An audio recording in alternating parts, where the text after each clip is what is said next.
एकाच नंबर प्लेटवर 2 ट्रक, बनावट ETPद्वारे वाळू वाहतूक करणारे रॅकेट उघड.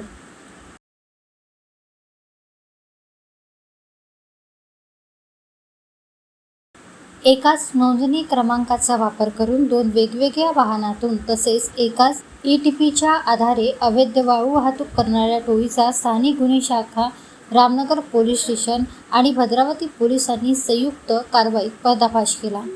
या कारवाईत 2 वाहने आणि त्यातील वाळूसह सुमारे 81,10,000 रुपयांचा मुद्देमाल जप्त करण्यात आला.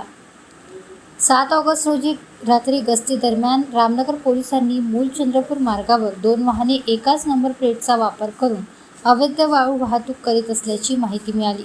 त्यानुसार पोलीस निरीक्षक प्रभावती एकुरके यांच्या नेतृत्वाखाली नागपूर मार्गावर नाकाबंदी करण्यात आली. दरम्यान रात्री सुमारे 3 वाजता MS-34 BZ 8114 क्रमांकाचा 12 चाकी हायवा संशयास्पदरित्या येताना दिसला. पोलिसांनी थांबविण्याचा इशारा केला असता चालकाने वाहन भरधाव वेगाने नागपूरच्या दिशेने नेले. पोलिसांनी पाठलाग करून भद्रावती पोलिसांच्या मदतीने घोडपेठ येथे वाहन ताब्यात घेतले. त्यानंतर सुमारे अर्धा तासाने याच क्रमांकाची आणखी एक 16 चाकी गाडी नाकाबंदीत पकडण्यात आली.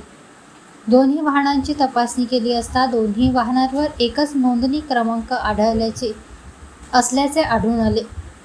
तसेच दोन्ही वाहनांमधून वाळू वाहतुकीसाठी एकाच ETP क्रमांकाचा वापर करण्यात आल्याचेही पोलिसांच्या तपासात निष्पन्न झाले. या प्रकरणी 16 चाकी वाहनाचा चालक स्वप्नील सुरेश कबडे, हायवा चालक रामकेश केवट तसेच वाहन मालक रोहन चापले यांच्याविरुद्ध रामनगर पोलीस ठाण्यात गुन्हा दाखल करण्यात आला आहे.